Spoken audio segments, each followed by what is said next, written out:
Look, they're already. Rob's taking shots. He's getting ripped. He told me, the only downside is when you start to weigh more, the push-ups get tougher, which I certainly know a little bit about too. So speaking of getting tougher, by the way, you are a diehard Georgia Bulldog. Diehard. What did you think of that whipping that your boys put on first half against Texas? Well, you're always just so anxious going into those big games, going on the road, number one team.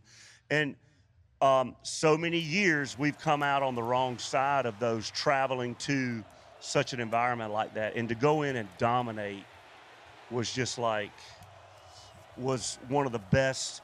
I mean, there's been two moments this season when you look at the second half against Alabama and how they didn't win but fought. And then you look at how they went into Texas. I mean, I think they're a special team. We're still a little banged up with injuries. We still don't have an All-American offensive lineman, and Mikael Williams, who's 13, who preseason was like the belle of the ball. Well, then Walker, 11, when you get those two guys completely 100% healthy, it's fixing to get dirty. How about Alabama? Georgia is running roughshod over everybody in college football, but Alabama still has their number. Why do you think that is? I think any team going into Tuscaloosa. Yep, I was there. Well, I couldn't make it, and I'm going to hit some Georgia games now that I've kind of got my touring season over. But the bottom line is going into Alabama is just tough. It'll always be tough. And I was 50-50 going into that game. And obviously getting shell-shocked first half, we were just it got out from under us. And I think that game taught Georgia to come out and throw the ball.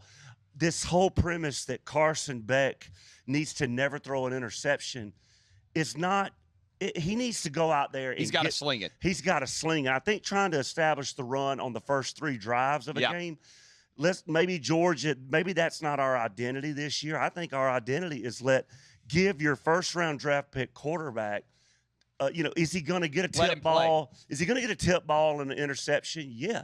Is a receiver going to Georgia's receiving core has got to get caught up too. We're here for the 6th year in a row raising money for the Brett Boyer Foundation. It's on the screen here. Every 15 seconds, a kid receives a CHD diagnosis. So this makes a big difference. Encourage people to check that out.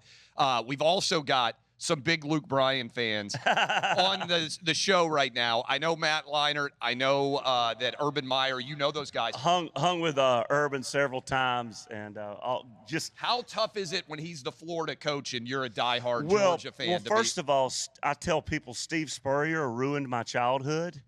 And then Urban ruined my 30s. But now that I'm in my 40s, Kirby saved us all. Boys, back to Big Noon there. We appreciate you. Sorry, Urban, for ruining his 30s, he said. Hey, thanks for watching. If you enjoy that clip, make sure you click subscribe somewhere down here. From game highlights to exclusive interviews and rankings, we've got everything you need as a college football fan right here, College Football on Fox.